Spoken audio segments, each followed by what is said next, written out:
Hello, welcome to Sportsbet TV with me, Paul Alster. It is always great to be with you, and once again, we're looking forward to good racing this Saturday, the 14th of December. We're only one Saturday away from Christmas, so it'd be nice to get a little bit of extra in the kitty in order to provide us with one or two extra prezzies. If you're new to the service, please press the subscribe button just below this screen. I'm always about trying to find horses that are decent prices, ones that maybe the bookies have overlooked, and over the seasons and the calendar years, it's always been profitable to stay with me. Now, last week, we had no losers because we didn't have any runners. That was because of the weather. It intervened with Chepstow and Aintree off, so our horses stayed at home in their stables, and hopefully my one selection for Saturday will at least get a run, and I expect he'll go very well at Doncaster and at a really good price. If you're looking for more than one selection, then over at Out in Front, my subscription service, you'll be able to find four selections, three of them at Cheltenham and a further selection at Doncaster.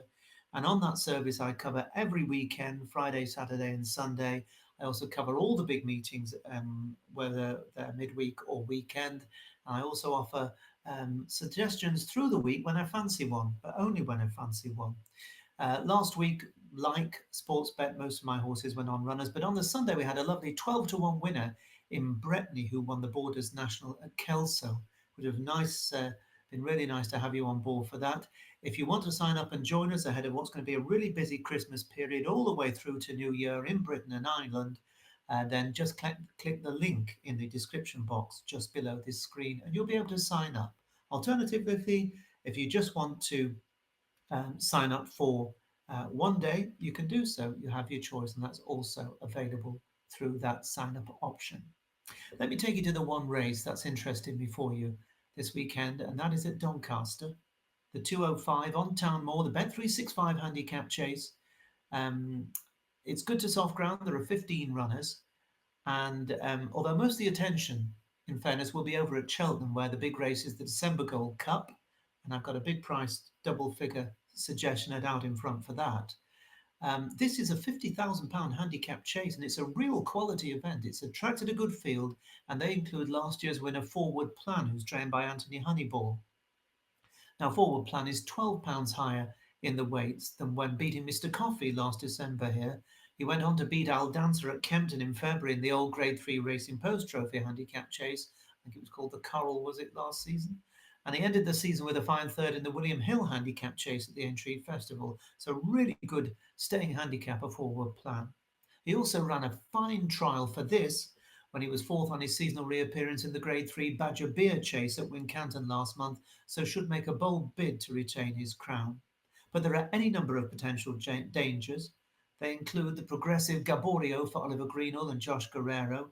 This horse ran an absolute cracker on his first start back when a close third over the Grand National fences behind King Turgeon in the Aintree Grand Sefton handicap chase 5 weeks ago, and that form took a really big boost again when King Turgeon won the big handicap chase at Cheltenham on Friday. So that form is red hot for Gaborio, who's possibly going to go off favourite.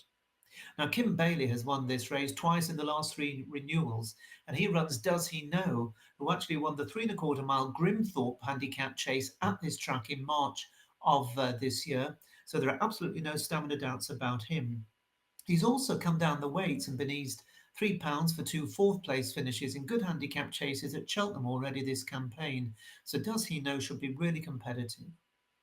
Dan Skelton's Sealiway is beginning to look like a well-handicapped horse, but, and there's a big but, he again let himself down at Newbury last time when seemingly going really well until barely taking off at the fourth last. He absolutely demolished the fence and took a pearl of a fall.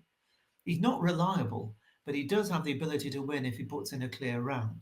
While the top weight Elvis Mail for Nick Alexander, a win on his first start back at Kelso 7 weeks ago, and Fergal O'Brien's runner, the consistent Pull Again Green, who looks in the handicapper's grip, are others who should be in the mix. Pull Again Green may be possibly capable of third or fourth.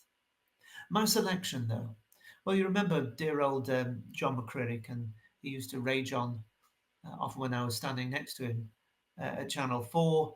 Horses for courses, don't forget that, he'd shout. And it's an old adage, he didn't make it up, it's been going pretty much as long as racing has, but it's still relevant.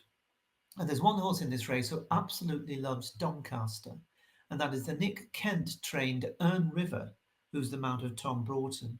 Now, this horse has visited Town Moor 5 times and he's won 3 and been second once. And the only time he was out of the first 4 was when he finished 5th here in last season's Great Yorkshire Chase in an 18-runner field, and he was beaten little more than 6 lengths, having previously won over the course and distance in fine style.